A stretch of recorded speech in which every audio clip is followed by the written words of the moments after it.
I was 21 when this happened. It was 2017, and at the time, I was working part-time at a gas station a few towns over from where I lived. It was one of those jobs I only planned to keep for a few months, just until I figured out what I wanted to do next. The shifts were usually easy. A lot of ringing up snacks, cigarettes, and stuff like that, more so than the occasional person paying for gas with cash. During the day, it was annoying, but normal. The nights were different. The nights dragged. The place felt too bright inside and way too dark outside, and every customer felt just a little stranger. That night, I was working the closing shift by myself, and I still think about it all the time. The store closed at midnight. Around 9 or 10 p.m., the phone started ringing. I answered without thinking anything of it. The second I picked up, I heard this weird voice. It was low and drawn out, like someone trying to sound like a killer in a horror movie. It reminded me immediately of Ghostface from Scream. It sounded forced, like someone doing an impression, but somehow, it was still unsettling. The voice asked if I was all alone in the store.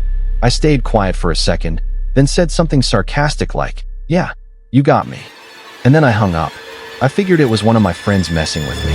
I texted the group chat and asked which one of them was calling the store pretending to be a serial killer.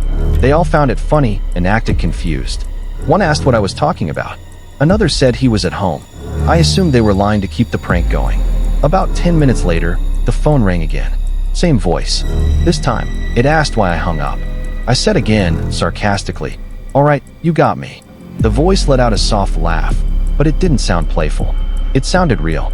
Then it said, "I shouldn't be rude to people who know where I am." I hung up again. But this time, something felt off.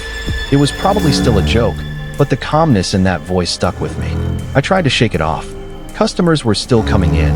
People getting gas, buying beer, grabbing lottery tickets. But every time it slowed down, I found myself staring at the phone. It rang a third time around 10:40. I answered and instantly regretted it. The voice asked if the store always got this quiet that late. That got under my skin more than I want to admit. I said nothing and hung up. After that, I texted my friends again, this time more seriously.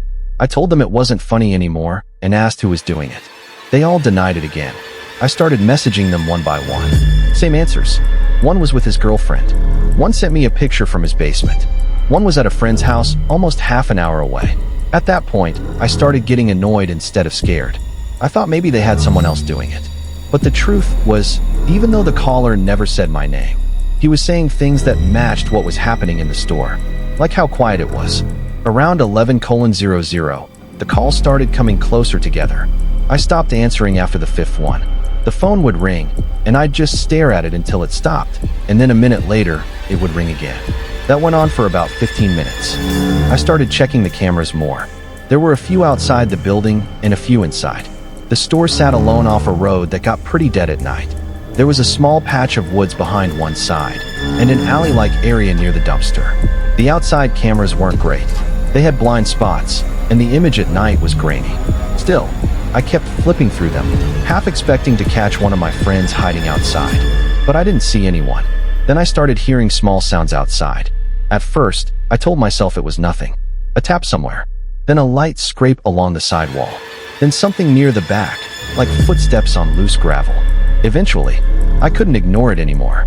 I texted the group chat again and told them to seriously stop. I even sent a picture of the empty store and said it wasn't funny anymore. They still denied it. One of my friends even called me directly. I told him everything. He sounded genuinely confused. Said he wasn't joking. Told me to lock the door early if I needed to. I didn't want to do that, not yet. Part of me still thought I was overreacting. Around 11:40, one last customer came in. I remember the exact sound of the door opening because it made me jump. I looked up and saw just a normal-looking guy, maybe late 20s or early 30s. Nothing unusual at first glance. He didn't say hello. He just walked in and started moving through the aisles. I watched him on the cameras while pretending not to. He took way too long for someone who ended up buying just one bag of chips. He kept drifting between aisles, stopping, then moving again. More than once, I saw the top half of his face appear above the shelves, looking toward the counter. Not casually either. It felt like he was checking on me. I kept trying to rationalize it. Maybe he was tired. Maybe he was high. Maybe he just couldn't decide what he wanted. But my stomach had that heavy feeling. like my body already knew something was wrong before my mind accepted it.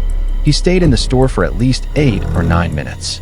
Then finally, he came to the counter with a bag of chips, still silent. I didn't say anything either. I just scanned the item.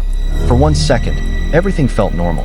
Then I looked up and caught him staring directly into my eyes. He held it for about 2 seconds. It doesn't sound long, but it was. There was no expression on his face. Then he looked down, paid, and I handed him the bag. He turned and walked toward the door. I remember thinking maybe I was overreacting. Maybe he really was just a weird guy. But then, right as he reached the door, he stopped. He turned his head back toward me, without turning his body.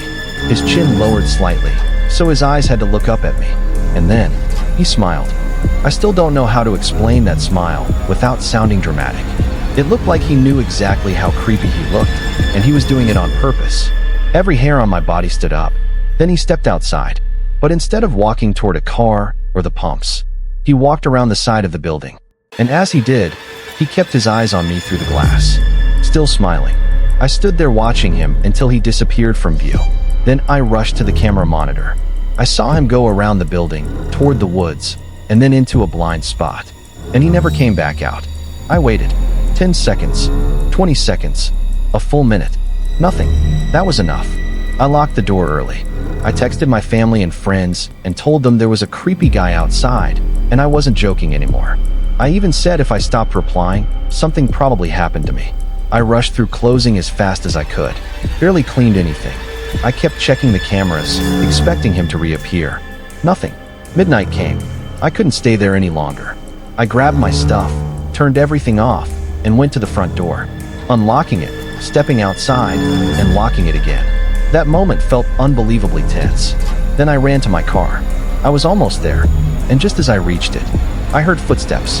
Fast, but not running. Worse, like someone speed walking hard toward me. I turned, and saw him. The same guy? He came from the front corner of the building, moving straight toward me. Fast. I yanked my car door open, threw myself inside, locked it, and started the engine so fast I almost messed it up. The second it started, I reversed and sped out of the lot.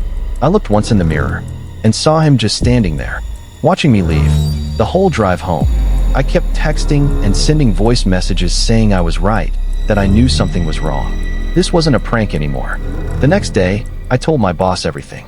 He checked the footage later, and his response made me even angrier. He said the guy looked like a normal customer.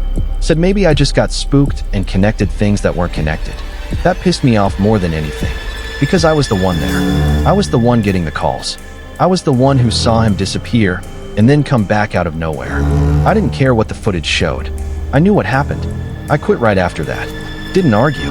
I just told him, if he thought that was normal, he could work the closing shift himself. Even now, years later, I still believe the caller and that man were the same person.